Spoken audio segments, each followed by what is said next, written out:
Hello, everyone, and welcome to another Tuesday evening here on our YouTube channel. And we're studying the wisdom of Kabbalah according to B'nai Baruch's teachings from Baal Islam and Rabash. If you're new to the channel, feel free to browse around. You'll find semester 1, 2, 3 opening lectures. If you're interested in the wisdom of Kabbalah, you can learn a lot and get the foundations. And also, if you're interested in studying, you can always go to Kabbalah.info, and there you'll find the Kabbalah Academy where you can register and study with like-minded people from all around the world. In the interim, we're going to carry on. As usual, we have some selected excerpts. As you know, at the end of the month, we've got the Congress at the end of this month and the beginning of next month, right? So we've got some materials for the Congress, and let's work on them so we can prepare ourselves actually for the Congress. The more we study what we're going to study in the Congress, it'll allow us to kind of like, chew it a little bit, digest it a little bit, think about it a little bit. And the more we contemplate on these concepts, the more deeper we can go in. So this is from the excerpts of lesson 1 that we're going to do at the Congress, and the work is mainly in the heart is the topic. If you have questions, as usual, you can shoot them through. We'll try to get through them as best we can. This is from Rabash, article number 31 from 1990. What there is no blessing in that which is counted means in the work. Okay. The work is primarily in the heart. That is, a person should reach the degree of love of the Creator as it is written, and you shall love the Lord your God with all your heart and with all your soul. Everything we do in the commandments is to correct the heart. It is written about it in the introduction to the book of Marty.M.Meydan, item number 10. Come and see the words of the sage, Rav Abraham ibn Ezra. Know that all the mitzvot, all the commandments that are written in the Torah, or the conventions that the fathers have established, are all in order to correct the heart. For the Lord searches all hearts. All right, so as you know, we're studying the wisdom of Kabbalah, and our work is all internal work. Okay, as you know, the wisdom of Kabbalah is not a religion, it's not a belief system. It's a method, a scientific method, you could say, because we're evaluating and researching ourselves within creation. And that allows us to do what we call inner scrutinies or inner evaluation as to how my nature works and how the reality works, how the reality's nature works as well. And there I can kind of like balance myself out. And this is why the first law of nature is, as you know, is balance, right? And what we're lacking with humanity at the moment is the lack of that. And this is why we've got a lot of problems, personal problems, family problems, national problems, and international problems. So everybody's problems is basically stemming from one thing, and that's our egoistic nature. So in order to evaluate our egoistic nature, we have to do an inner scrutiny, an inner evaluation, an inner search as to what is wrong with me, how I perceive the world, and how my nature is working. And that's why it's called the work is in the heart, because a lot of people, as you know, complain about everybody else, right? The whole world complains about everybody else. But the wisdom of Kabbalah says, listen, that's not really going to help you out, as it hasn't helped out people for thousands of years. So no need to be working on something that's not working and hasn't been working for thousands of years. So they've got another approach from thousands and thousands of years ago, and that's to change yourself. In order to change myself, I have to understand my nature and where it is dysfunctional. And this is why spirituality for us, the wisdom of Kabbalah, is a person's self-transformation, but self-transformation starts within. And this is why everything has to be in the heart, because the heart is also the representation of all of our desires. So what we're going to do with them is we're going to look at all our hearts, evaluate them, and try to understand how to use them correctly. Because as you know, our current nature, the way it functions, is egoistic. And that means self-concern and selfishness, basically. Okay, so if we're all selfish, you can imagine that we're not going to get anywhere in life. And this is why we're having a lot of global problems. So we have to evaluate how our nature works so we can kind of work on it and, stop shooting ourselves in the foot. Okay, now what does it say? Let's go with once more. As you know, we always go over things, excerpts twice. The work is primarily in the heart, so it's self-evaluation. All right, primarily self-evaluation. That is, a person should reach the degree of love of the Creator, as it is written, and you shall love the Lord your God with all your heart and with all your soul. All your heart means with all your desires. All your soul means with the intention to bestow.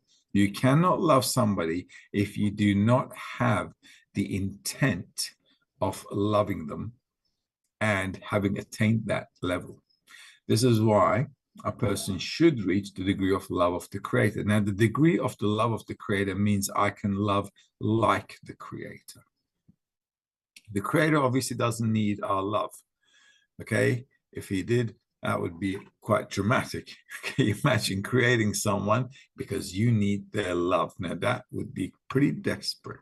Okay, so I'm sure it's not talking about that. It's talking about how we can love like the Creator. And if we can do that, we can actually bring ourselves to a balance, a unique way of existing beyond all our corporeal perception, which therefore we can feel the Creator as well. So loving the Creator means to love like the Creator at his degree. And you love the Lord with all your Lord your God, with all your heart and with all your soul, like I said, with all your inclinations. So we must turn all of our inclinations, our traits, into the love of others. Everything we do in Torah and mitzvot, which are the commandments, which means actually the wisdom of Kabbalah, everything we do in the wisdom of Kabbalah is to correct the heart, right? So I said heart is the totality of all our desires. So correcting the heart means I need to come to a state where I can use all my desires properly, which means not selfish, right? Which means to bestow, right? So I have to use all my desires in order to bestow and not to be self-centered or selfish or an egoist. It is written about it. Come and see the words of the sage Rav Abraham Ibn Israel. Know that all the mitzvot that are written in the Torah, all the conventions that the fathers have established, are all in order to correct the heart, for the Lord searches all hearts. And that's basically it. So everything we do in the wisdom of Kabbalah is only to correct our egoistic inclination into a loving and bestowing inclination. All right, so from selfishness to bestowing, to the love of others. And that's the whole idea in the wisdom of Kabbalah. Let's go on to round number 2. You guys can stop me if there are anything we need to deal with along the way. This is from Baal Haslam, Shamati, article number 68, man's connection to the Sephirot. One cannot correct one's thought, but should only aim the heart, make one's heart straight to the Creator. Then all of his thoughts and actions will naturally be to bestow contentment upon his Maker. When he corrects his heart to be a heart and desire of Kedusha, the heart will then be the kli in which to place the upper light. And when the upper light shines in the heart will grow stronger, and he will add and supplement continuously. All right, that's nice and strong. One cannot correct one's thought, but should only aim the heart. Make one's heart straight to the Creator. Now, this is interesting to point out. Okay, how can we not correct our thought? Because our thought follows the desire, doesn't it? I only start thinking about what to do and how to do stuff if I desire something. Right? So if I want, for example, if I'm hungry, then my mind starts to think, doesn't it? I'm hungry, what do I want to eat? What's in the fridge? Or should I order something? Right?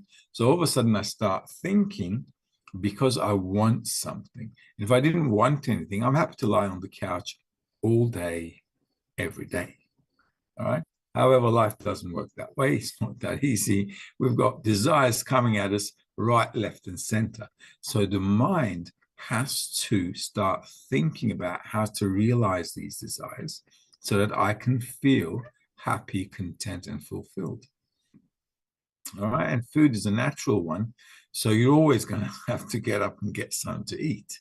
Okay. It's just going to happen. You can't lie there forever. Okay. So once we have a desire, then the thought process begins. So he's saying you can't really control the thought, but you can aim your heart, which means you can aim your desire, right?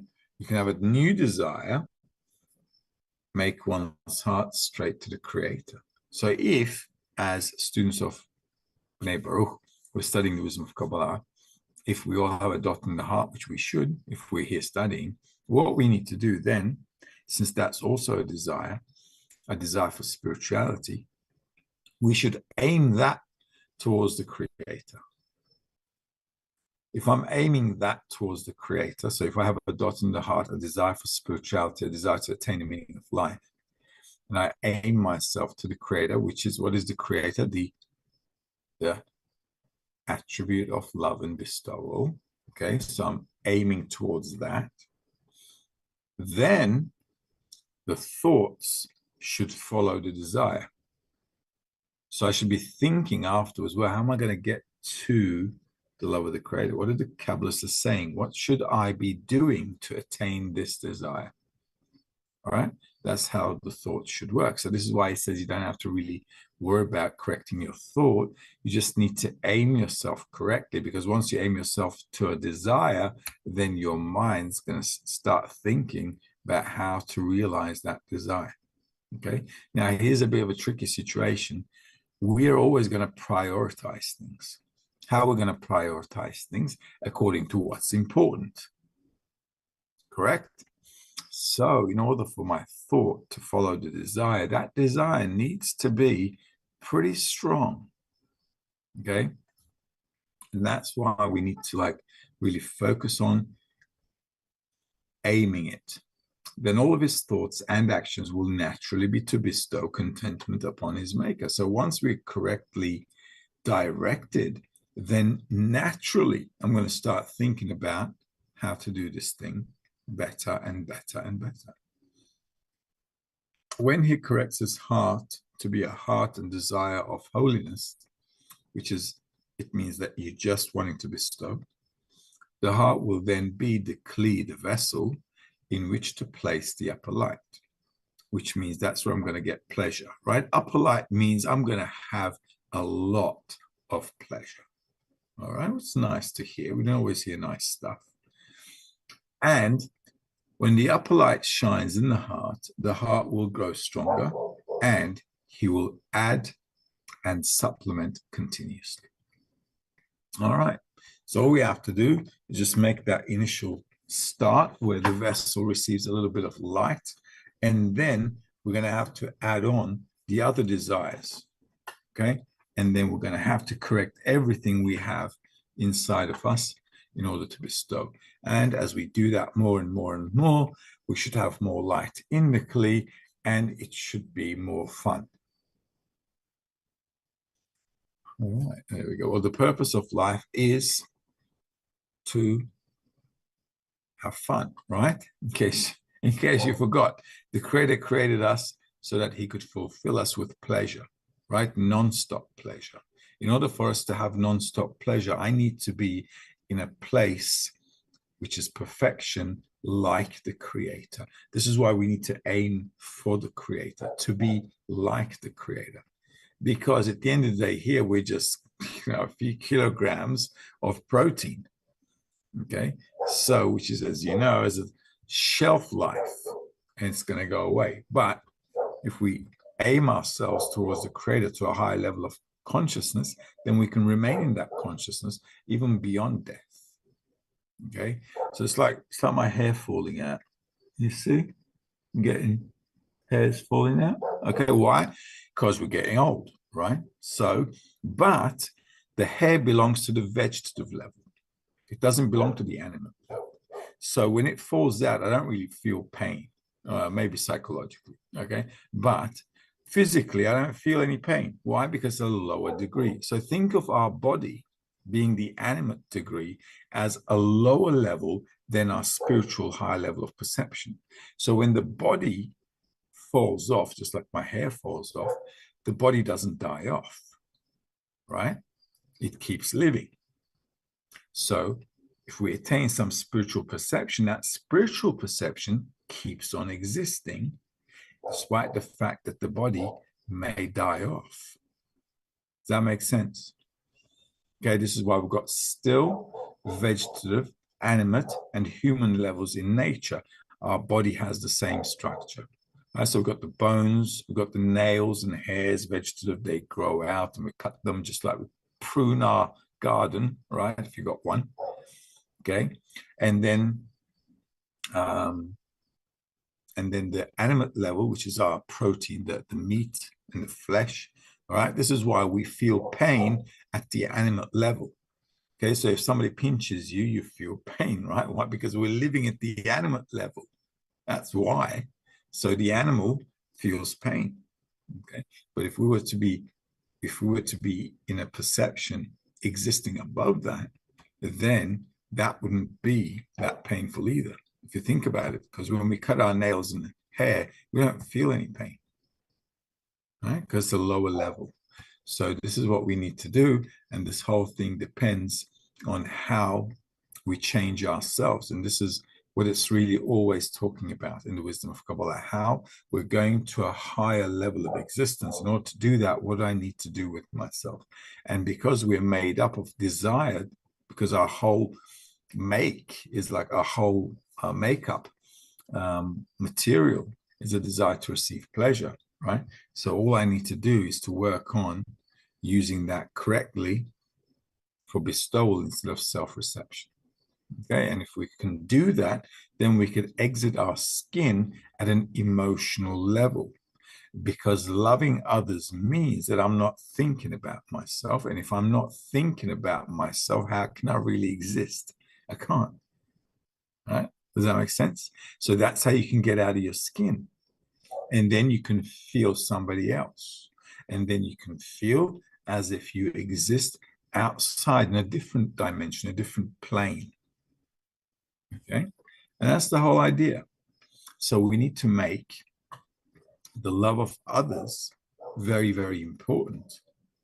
And if I desire to love others in order to reach that high level of perception called holiness, then I can begin to start thinking about them more and more and more, and start forgetting about myself more and more and more.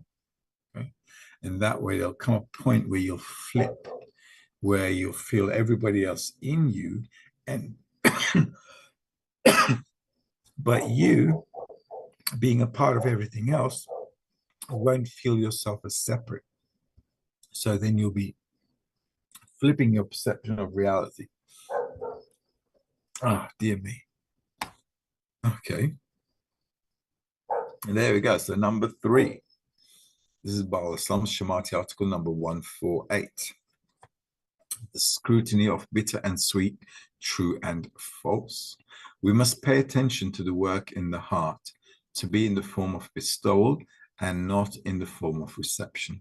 By nature, only reception is sweet to man and bestowal is bitter. And the work to turn reception to bestowal is called the work in the heart. Okay, so that's short and sweet. So this is the only thing we need to focus on. Right, so it's very straightforward, as you can see. That's why it's nice and short and sweet. The only thing you need to do is to correct yourself. You don't have to worry about anything else. Life is not at all about externality, but how you function internally. And everything must be in order to bestow. So what we need to learn in the wisdom of Kabbalah, from the wisdom of Kabbalah, is how to bestow. Okay, what does it mean to bestow? I also need to figure out how my nature works too, because I also need to know the depth of my state, okay, the depth of that swamp that we're in called egoism. Why? Because if I understand that my egoism is a problem, then I'll want to get rid of it. So even if I don't know how to bestow, okay, because we don't know, right? How are we going to bestow? We can only learn bestowal from the force of bestowal. And if that force is not around, we're only left with the other option, which is to escape from something that's causing us dramas. And if I understand that the only thing causing me problems in life is my egoistic nature, then I can want to escape that. And because there are only two forces in reality, bestowal and reception, me running away from self-reception because it's causing me problems will only have one direction. Bestowal. Okay. Does that make sense? Okay, because there's nowhere else to run to. Okay. So also, this is why understanding our nature is also very important. And that's called revelation of evil. And that's like a very important phase in the wisdom of Kabbalah. And as you can see, as humanity progresses in life as well, we begin to understand with all the wars and problems and conflicts and all kinds of personal, family, national, international, global, all kinds of dramas and problems and suffering, we begin to understand that the problem is human nature. Okay, so this is going to be more and more like apparent. It'll be like a bold, underlined on neon lights, you know, as the creator brings out more and more problems to all of us. Also, societal problems as well. We're going to be having much more of those in the upcoming weeks and months. We're going to have a lot of societal dramas as well. As we begin to go through these problems, we're just going to understand that our human nature is what's causing us problems. And that's the thing that needs to change. And once we understand that needs to change, we'll see that egoism is bad and we'll voluntarily want to leave it. To what? To the alternative, which is bestowal. And that's basically it. All right. Any dramas? Any questions? No, we're all good. All right. So we've got number 4. We're on number 4, right? So let's read excerpt number 4. Rabash article number 342, Noah was a righteous man. Man has no control over his heart to be able to change the feeling in the heart. If the heart feels what his contemporaries tell it, and the heart takes after the majority. For this reason, there is no other choice but to overcome through actions, perform acts of bestowal, and ask the Creator to give him another heart. As it's written, purify your hearts. All right, a few excerpts ago, they told us we've got no control over our thoughts. Now he's saying, hey, you got no control over your desires either. Well, it's true, right? If you think about it, all of a sudden I'm sitting down and something pops up in me, right? So where does that desire all of a sudden come from? Okay, I either see something, an advert, or see something that my friend has, or something just, you know, appears to me. I'm like, oh, that wouldn't be too bad if I had that. Okay, so now we see that our desires are not in our control. Our thoughts, like I said, is also not in our control, because the minute you got a desire, you start thinking about it. Okay, and so we've got no control over anything, it appears. Okay, so let's read this again. Man has no control over his heart to be able to change the feeling in the heart. Also, when I feel something, I cannot change it. If I'm feeling sad, I can't look at the mirror and lie to myself. I mean, I can lie to myself, but it's not really going to change anything. Okay, so what can you do?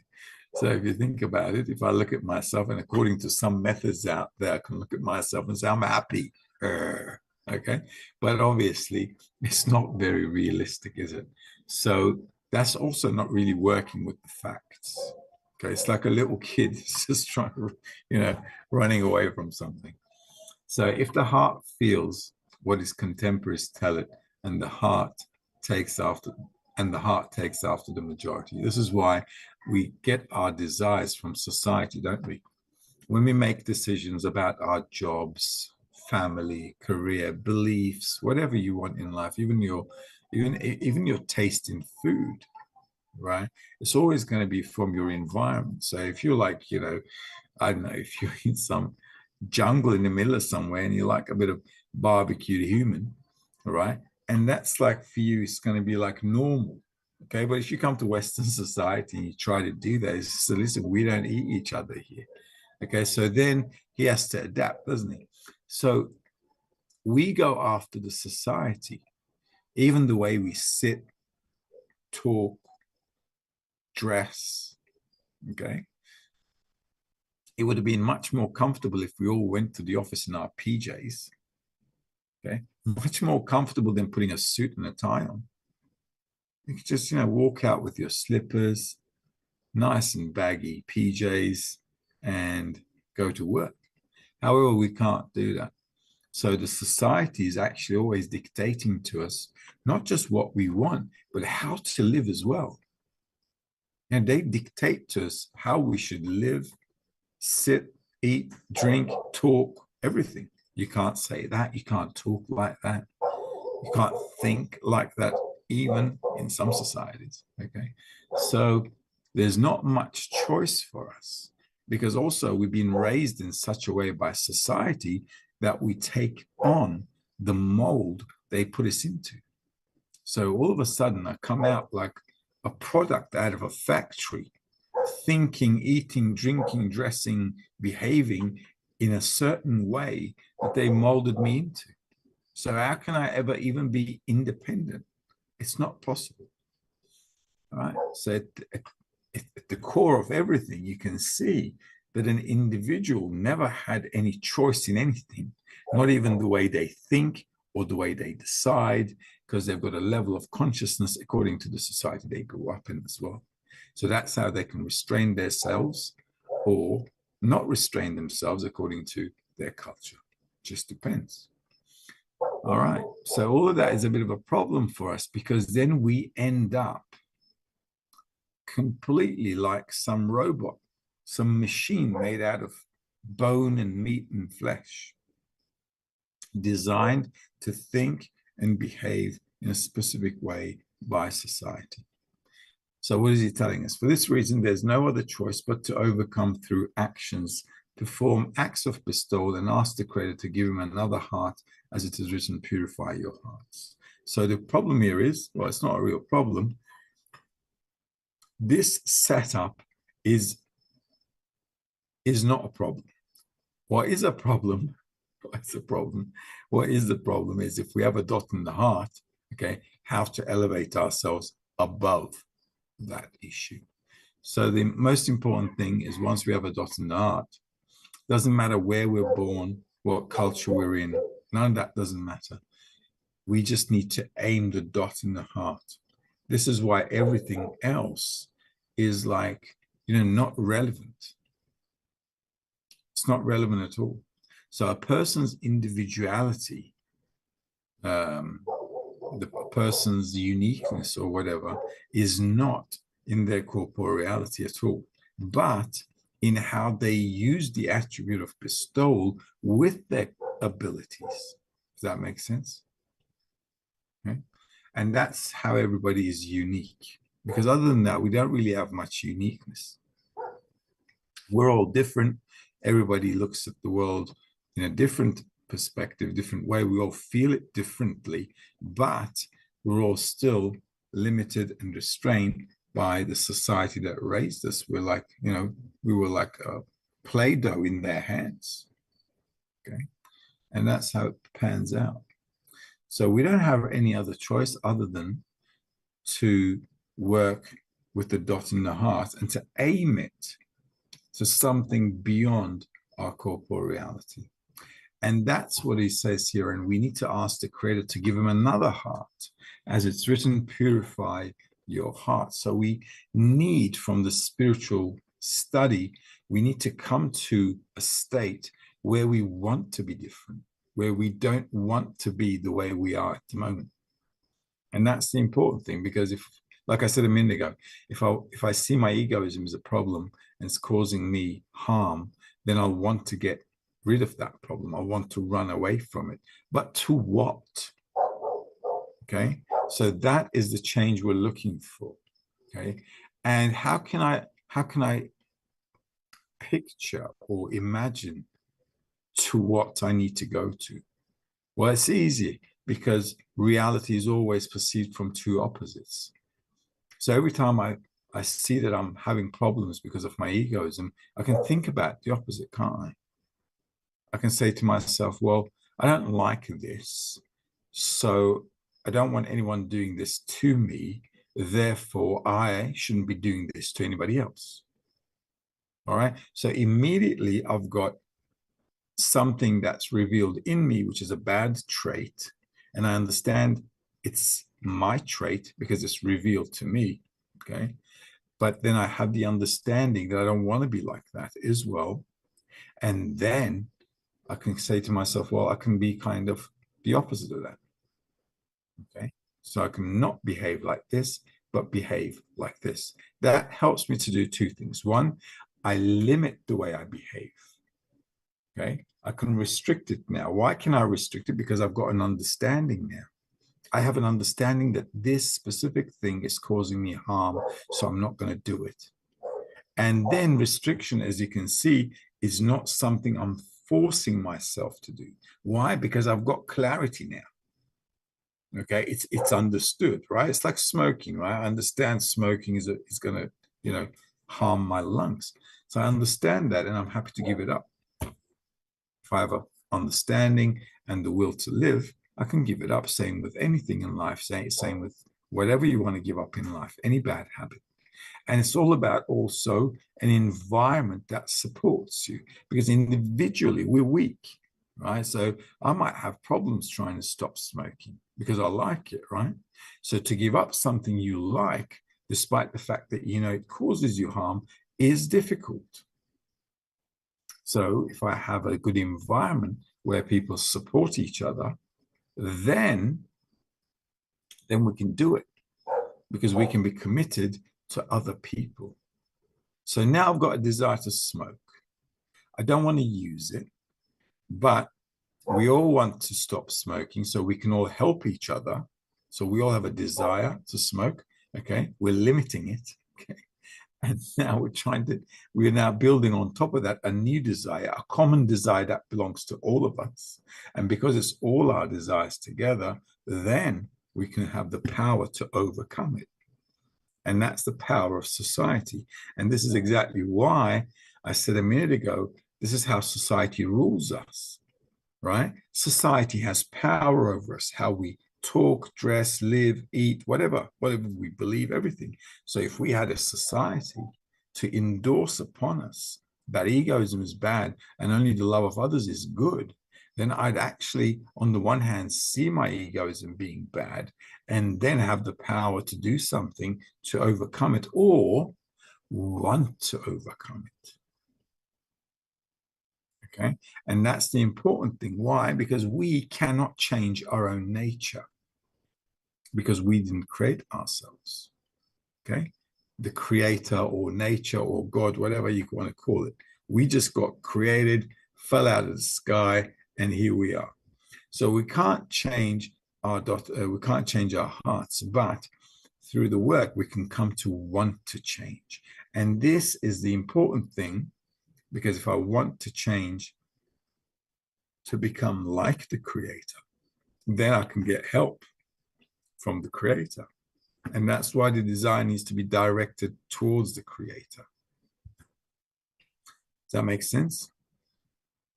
Okay, so the society can help me to restrict myself through recognition of evil. And the society can help me to want something better, right? And on top of that, we need to integrate Mr. on the high mountain to come down of his high horse and give us a hand. All right. So we have to call him down and say, listen, give us a hand here. Okay. And that's what he's willing to do. And that's what he wants to do. Okay. It's like parents wanting to help their kids to be better. Okay. But what's really good for the parents is if the kid wants it. All right. Otherwise, you're then like kind of pressing the kid, and the kid doesn't like it. You don't like it. And all of a sudden, all hell breaks loose in the house. Okay. And that's just how it is. So we need to kind of like play the game right. And this is why patience is necessary, because in order for me to reveal the evil of my nature, that my egoistic, selfish, self-centered nature, I need to work with the people around me so that they'll start coming out. Okay, does that make sense? So we've got to work it. We've got to work on it. And then it'll be like, yeah, it'll be like a revelation. We've got here. So we've got Marlon's asking, how can I use the hatred I have for my ego and its total control over my actions as a springboard through the barrier?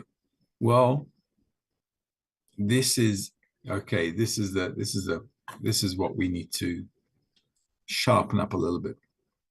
Once I understand I hate my ego, it's good. This should bring up the desire in me to change, all right, but to make the creator change me. If I could change myself, no problem. Okay, we wouldn't need the creator at all. I'd just say, you know what, this is my bad side, and I'm going to change it. Okay, but what do we see in life? We see that when we try to change ourselves, we're really not very successful. Okay, if you think about it, this is a nice question, so it's worth delving over. As you know, there are a lot of things out there about self-improvement, right? How you can be better at, I don't know, negotiation, how you can be better at, all kinds of motivational stuff, and only 2% of the people who take those courses make it through. Okay, make it through. Anybody wonder why? Because we can't change ourselves. We cannot. Okay, we are what we are. So you start a diet program, okay, and it's just not going to work out. It doesn't work. It's like for very few people, it works out because you need huge desire. You need also a supporting environment. You need an environment to support you, to help you, because it's a big deal. Okay. Same with changing any of your traits, whether in business, whether in relationships, whether this and whether that. You need to like really work on it with support from around. Now, corporeal stuff we can actually do to a degree because it's corporeality. But imagine trying to change the way our nature works. That's just an impossible job. This is why we need the creator in the job. So we need to, on the one hand, really hate our desire to receive for ourselves, seeing it cause us all the harm. And on the other hand, we need to have a need for the creator. And that means for the attribute of love and bestowal, we've got to kind of like pull the creator in. Okay, because this is what our desire is. We're a desire to receive, and the creator is a desire to bestow. So he wants to bestow. Okay, he does. Okay, we just need to ask for the right thing. Okay, and if we start asking for the right thing because of this inner scrutiny that we went through, then you can get help. If we start asking for egoistic stuff, like, hey, can I win the lottery this week? It's just, that's not the kind of thing he's going to fulfill. You'll probably get a slap for that. Okay. Somewhere along the line during the week, okay, something's not going to pan out for you. So we need to ask for the right thing from the creator. And that's how we can bring him in. And that's the only way. If he changes our nature, then we can go to a high level of perception. If you also observe our relationships with children, how they perceive reality at a higher level all the time as they're growing up depends on how we help them, right? Because we're raising them, right? We're sending them to school, we're educating them, we're going over stuff with them, we're explaining things to them. And then all of a sudden they click and they're like, wow, they're now at a new level of understanding, right? Why? Because they got help from us. And if there isn't someone higher than you pulling you up, you can't grow. If a baby was born and we just left it there, it would never grow up. Let's say it didn't need food or water, right? And if nobody was taking care of it, it could not grow up. So we need a higher degree to pull us up. And that's in spirituality going to be the creator. Rachel's asking, can we say the problem is unevolved human nature is the problem? Well, I wouldn't call it unevolved because egoism is the engine of evolution, right? Because the more egoistic we are, the more we want things, right?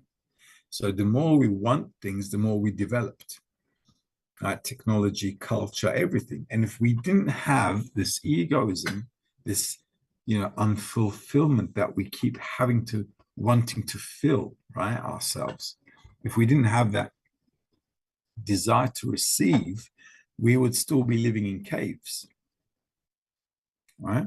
But we're living in caves, and then we understand that we're also lighting a fire in it, and the air conditioning is not very good. Right? So now we've got to say, well, how can I live a little bit more comfortable? Let's get out of this cave, or let's put some air conditioning in, and so on. So humanity's development is based on egoism. If we didn't have ego, we'd still be the same monkey on the tree. Right? So the evolution that we're going through is actually help. And it needs to be like this so that we can actually begin to recognize where the problem is. And that's what's called recognition of evil, where we begin to see what our problem is. And our problem is not wanting things. That's not a problem, okay? Because we're supposed to want things. Otherwise, the Creator would never be able to bestow to us.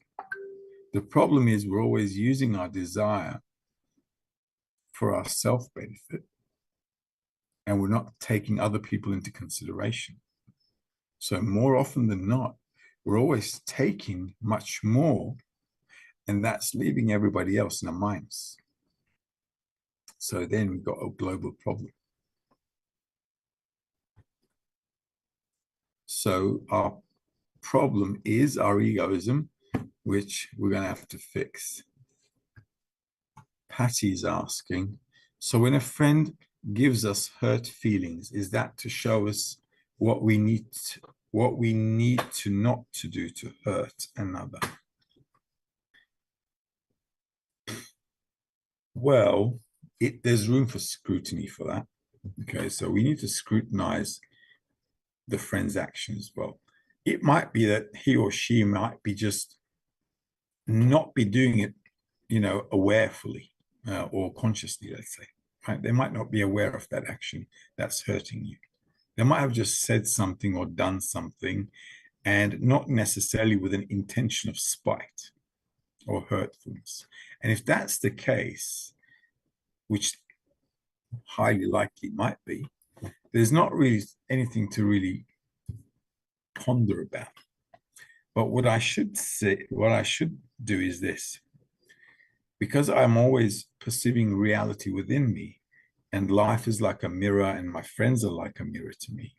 Whenever somebody is doing something which is bad in my eyes, I need to understand that that trait is in me. If it wasn't in me, I wouldn't see it. Okay.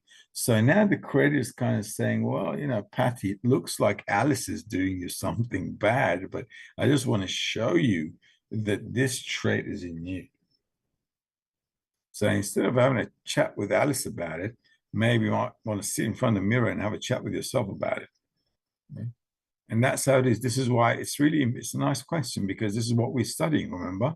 It's all in the heart. It's the work in the heart. So how am I going to figure out what I need to fix in my heart, right? Well, that's why we need the environment. They need to show me. And because I'm always perceiving reality inside of me, whatever I see on the outside, it's like what I am on the inside.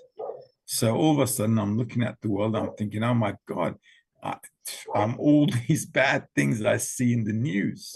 Okay. Okay. But if you don't want to go out that far, we start with the group, because the most important thing we need to fix is where in our nature we are against having a good relationship with somebody else. That point needs correction.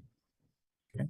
It's not about how much you eat. It's not about how much on holiday you're going to or the clothes you're buying. None of that. We're focusing on correcting one thing. What is against the connection between us? And that is what we need to kind of explore. We need to identify it, explore it, and go into it. And the only way you can see that is if you try to love someone. Okay, so this is why we've got the 10.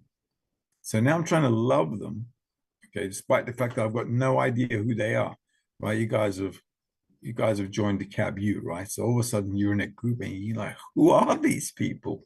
It's like, somebody get me out of here. Okay, so we don't know who they are. And it's good that we don't know who they are, because you're like kind of starting from scratch, trying to build a relationship. Okay, so it's really good that they're completely new to me, because now I'm going to start treading on thin ice, trying to connect with these people, love them, try to treat them, sensitively. So I'm kind of like juggling a few things at the same time, and working around this thing, trying to understand, figure out what loving others is, and doing all kinds of juggling around. Okay, but this is good, because the more I'm trying to connect with these people, which I've got no relationship with, so I don't have any bias or any prejudices against them or anything in favor of them. They're neutral. By trying to do that, I'm beginning to figure out and see that I really don't want to do that. Okay, and it's just it just feels unnatural to now start trying to love this bunch of people which I've just met. And, it's like weird, right? Who does these things? Okay. But the trick behind it is the more you do it, you figure out what's in you, which is against connecting with others. And when you figure those things out, you can try to then work on those. And then you're going to need the group again, the friends again, to overcome that. So whatever somebody else is doing, okay, let's say, I don't know, let's say Alice, somebody called Alice did something to Patty, okay, then Patty needs to think, I've got the same trait in this woman called Alice. So knowing that is important. Why? Because if I'm now conscious of it, there's going to come a time when I'm going to see that I would have done that, but I'm not going to do it. If I don't recognize that trait, okay, then it's a problem, because the creator has to fix me up, right? So he is going to, by force, have to make you do that and then cause a big embarrassment. Otherwise, how else are you going to know? It's like in the outside world, right? Let's say I've got an inclination to steal. If I know about it, if I understand it, I can put it, I can say, I'm not going to do that.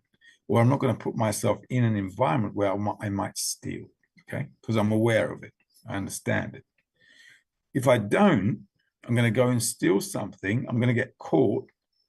I'm going to get sent to jail, okay? So what happened?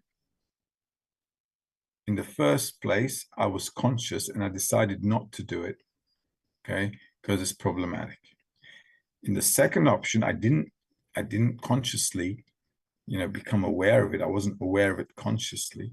So I just executed the desire. And then I got punished for it.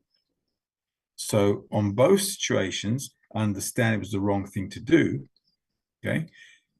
The trait is still in me. Okay. In any case, I'm a thief. Okay. But I haven't applied the act of stealing. because of the consciousness and the awareness. And that's what mirroring is with the friends. So the friend is like a mirror. So I can, like, work with them and begin to realize what my personality is like. And then more often than not, what's going on is I'm looking at the friend and I'm seeing weird things. And I most often than not don't attach it to myself. I go, whoa, that is a weird person. And where I should be saying to myself, wow, I've got some weird traits in me. Okay. So if I don't do that self-scrutiny and understand that whatever I see on the outside is in me, then it's going to have to come out and I'm going to have to get nailed for it and learn the lesson the hard way. Okay. But if I all the time internalize what I'm seeing and work with it, then it's like a good kid picking up what the creator is trying to tell you. Does that make sense? So the creator is like talking to us through the environment and saying, listen, Patty, these things you got to be aware of.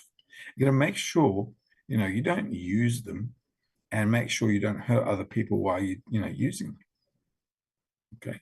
If somebody is doing that to hurt you, it's just to show you that this is your potential to do to somebody else. If you pick up on that, it's good, because then you can work with it quietly, nice and easy, and just keep pushing forward. Okay. That also saves a lot of outbursts and all kinds of, drama queen spectacles, and you can just calmly work. It's just how it pans out. This is why when somebody's seemingly doing harm, the most effective thing is to just quietly work with yourself on the topic. Sooner or later, either that person gets kicked out, okay, or you, by nullifying yourself all the time, have the opportunity to raise yourself further. And when they leave the group, or they're somehow nullified, or they leave, or they get kicked out, or whatever, then that's a correction, isn't it? And then you can now move forward. This is why the wisdom of Kabbalah is like a filter. It's like this thing I'm constantly filtering, like getting the coarse bits and pieces out, and the fine flour is going through that nice little, drainer, the filter. And that's how we're getting kind of corrected. So seeing that other people are doing bad things in my eyes is really a good opportunity for me to start, doing my own character evaluation. Isoke is asking, do our thoughts affect the environment? Well, they certainly do. They certainly do. Thoughts can be like very, very bad weapons. Like it could be like it's really dangerous, because think about it. We have a desire and we have the thought to fulfill that desire, and our nature is egoistic. So we go around, applying our thoughts mindlessly and causing so much problem all over. I mean, think about it. We are the only, I'm always giving this example as well. Like no animal will burn the forest it's living. Unfortunately, we do that. It's hard to understand, but we wreck the planet. Okay. And it's really hard to understand how, on the one hand, we have such great capacity, and on the other hand, how stupid we are. So our thoughts are like really destroying everything, really, everything, our relationships, friendships, the environment, everything. It's just destroying everything, because we're using our thoughts egoistically to fulfill our desires. So it's a problem. Can we also ask the creator to change, restrict negative thoughts about others? I'd say I'd ask okay, let's put it this way. We can ask the creator, first of all, for anything. What might be a good thing to ask for is if I reveal something bad in me towards other people, I should ask for the strength to overcome that. Now, there's one more thing we need to be aware of. The Creator created us in a certain way, in a certain character with certain traits. We cannot change that. We only can change the intention of how we use our traits. Okay? This is why I'm always saying, as a reminder, that we're designed to receive pleasure, and this will never ever change. Okay? We will always want to get pleasure. The question is, how do we want to use that desire to get pleasure? Right? So if I see something negative in me about others and so forth, I should definitely ask for help to overcome it.